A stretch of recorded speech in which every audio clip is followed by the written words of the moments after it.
오늘은 요한복음 12장 27절에서 36절의 말씀을 함께 나누겠습니다. 말씀을 봉독하겠습니다. 지금 내 마음이 괴로우니 무슨 말을 하여야 할까? 아버지, 이 시간을 벗어나게 하여 주십시오 하고 말할까? 아니다. 나는 바로 이 일 때문에 이때에 왔다. 아버지, 아버지의 이름을 영광스럽게 드러내십시오. 그때 하늘에서 소리가 들려왔다. 내가 이미 영광되게 하였고 앞으로도 영광되게 하겠다. 거기에 서서 듣고 있던 무리 가운데서 더러는 천둥이 울렸다고 하고 또 더러는 천사가 그에게 말했다고 하였다. 예수께서 대답하셨다. 이 소리가 난 것은 나를 위해서가 아니라 너희를 위해서이다. 지금은 이 세상이 심판을 받을 때이다. 이제는 이 세상의 통치자가 쫓겨날 것이다. 내가 땅에서 들려서 올라갈 때 나는 모든 사람을 내게로 이끌어 올 것이다. 이것은 예수께서 자기가 당하실 죽음이 어떠한 것인지를 암시하려고 하신 말씀이다. 그때 무리가 예수께 말하였다. 우리는 율법에서 그리스도는 영원히 살아계시다는 것을 배웠습니다. 그런데 어떻게 당신은 인자가 들려야 한다고 말씀하십니까? 인자가 누구입니까? 예수께서 그들에게 대답하셨다. 아직 얼마 동안은 빛이 너희 가운데 있을 것이다. 빛이 있는 동안에 걸어 다녀라. 어둠이 너희를 이기지 못하게 하여라. 어둠 속을 다니는 사람은 자기가 어디로 가는지를 모른다. 빛이 있는 동안에 너희는 그 빛을 믿어서 빛의 자녀가 되어라. 이 말씀을 하신 뒤에 예수께서는 그들을 떠나서 몸을 숨기셨다. 아멘. 예수님께서는 진리를 가르치시면서 밀알 하나가 땅에 떨어져서 죽어야 열매를 맺는다고 말씀하셨습니다. 이 말씀은 곧 예수님께서 죽으실 것을 예고하는 말씀이었습니다.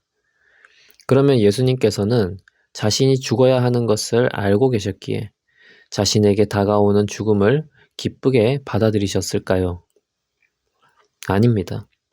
예수님께서는 죽으시기 위해 이 땅에 오신 사명이 있었지만 그 일이 단순히 기쁜 일만은 아니었습니다.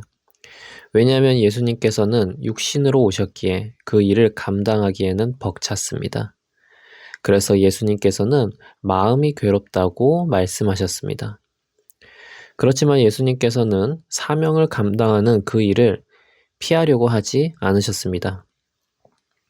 이 일을 벗어나게 해달라고 기도할 수 없었습니다. 사실 십자가 죽음을 앞두고 예수님께서는 이 일을 피할 수 있다면 피하게 해달라고 잠시 기도하셨습니다.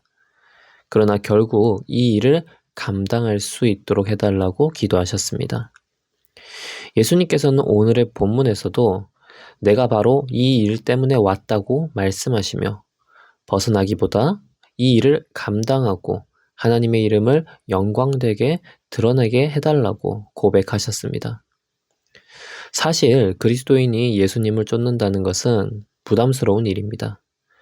우리가 예수 그리스도와 동일한 강도로 십자가를 지는 것은 아니지만 주님의 말씀에 더 순종해서 살며 헌신하며 사는 것조차 사실 부담스러워합니다.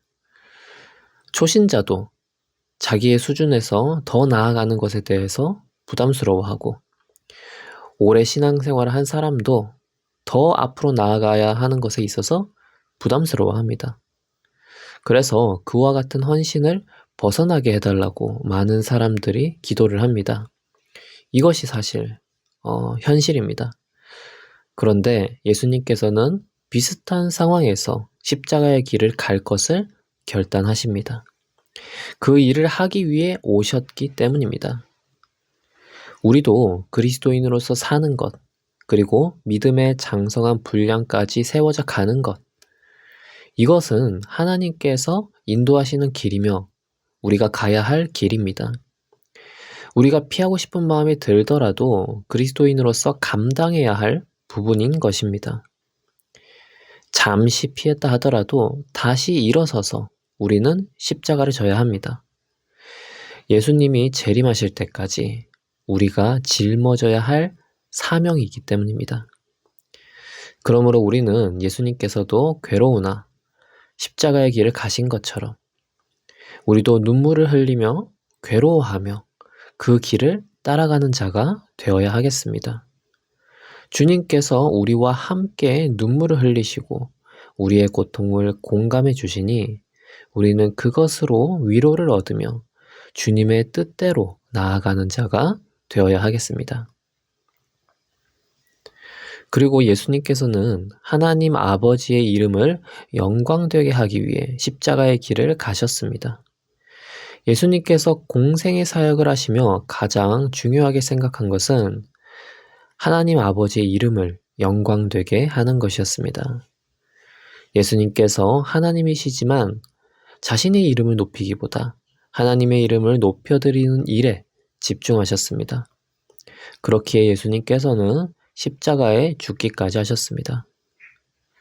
하나님의 이름을 영광되게 사는 것은 예수님께서 제자들에게 가르치신 주기도문에도 나오는 내용입니다.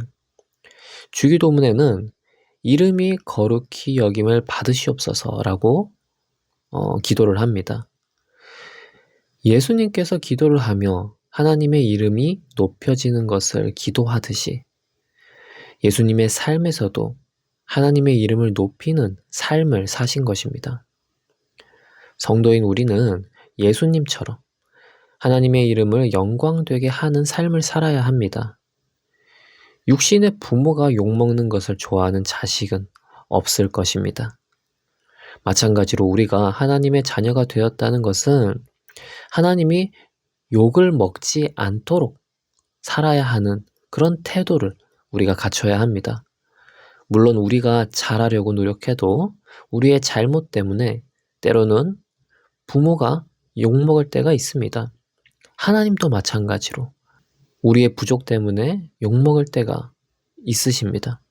그러나 계속 하나님이 욕을 먹도록 산다면 그것은 그렇게 사는 자의 생각에 문제가 있는 것입니다. 그리고 때로는 우리가 하나님의 뜻에 순종함으로 하나님이 비방을 당할 때가 있습니다. 그것은 부모가 자녀를 그렇게 살도록 시킨 것이기 때문에 다른 사람들로부터 욕을 먹는 한이 있더라도 그것에 대해서는 부모가 감수를 합니다. 하나님도 우리가 하나님의 뜻에 순종해서 사는 것으로 인해 사람들로부터 비방을 당하더라도 하나님이 욕을 먹더라도 그것을 감수하십니다. 그것은 자녀인 우리의 잘못이 아닙니다. 그렇기에 우리는 하나님의 뜻대로 살며 하나님의 이름이 영광되게 하는 그런 태도를 가져야 합니다. 우리 자신이 높아지기보다 하나님의 이름이 높아지는 것을 택하는 것, 그것은 영적인 가문을 살리는 방법입니다.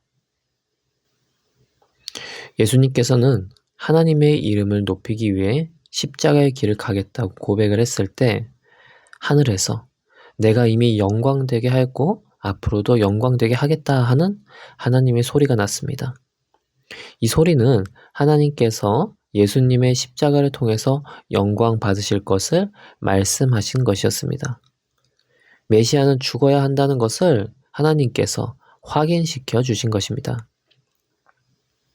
그런데 이런 가르침을 듣고 유대인들은 자신들은 메시아가 영원히 살아있다는 것을 배웠는데 어째서 죽어야 한다고 가르치느냐 하고 되물었습니다. 유대인들은 구약의 말씀을 좋고 영광스러운 것만 받아들였기에 메시아가 죽어야 한다는 것을 받아들이지 못하고 있었습니다. 한마디로 편협한 믿음을 가지고 있었습니다. 그러나 사실 구약에서는 메시아가 영원할 것과 고난을 받고 죽는 것 모두 언급하고 있습니다. 우리도 신앙생활을 하면서 좋은 말씀에는 눈이 번쩍 뜨입니다. 부담스러운 말씀은 눈을 질끈 감습니다. 그런데 우리는 두 말씀 다 받아들여야 합니다. 둘 다 하나님께서 말씀하신 내용입니다. 그러므로 십자가 없이는 영광이 없다는 것을 기억해야 하겠습니다. 예수님께서는 십자가에 죽기 전에도 이미 영광되셨지만 십자가를 지시고 부활하심으로 더욱 영광되셨습니다. 우리도 예수님을 믿고 예수님과 동행함으로 구원을 얻은 자이고 이미 복된 삶을 누리는 자이지만 예수님을 따라 십자가를 지고 사는 것을 통해 더욱 주님의 축복 안에서 살게 됩니다. 주님과 더욱 끈끈한 관계를 맺으며 칭찬받는 자로 살게 됩니다. 그렇게 유대인들처럼 한쪽으로 치우친 믿음이 아니라 균형 있는 믿음을 가지는 자가 됩시다. 기도하겠습니다. 하나님 아버지, 십자가의 길을 가는 것은 우리에게 어렵고 부담스러운 일입니다. 예수님도 십자가를 쉽게 지지는 않았습니다. 그러나 십자가를 지셨습니다. 우리도 어렵고 부담스러운 일이지만 예수님을 따라 하나님의 영광을 높이며 십자가를 지는 삶을 살게 도와주시옵소서. 우리에게 유리한 복만 쫓는 자가 아니라 주님의 뜻대로 십자가도 감당하며 나아가는 자가 되게 하여 주시옵소서. 예수님의 이름으로 기도합니다. 아멘.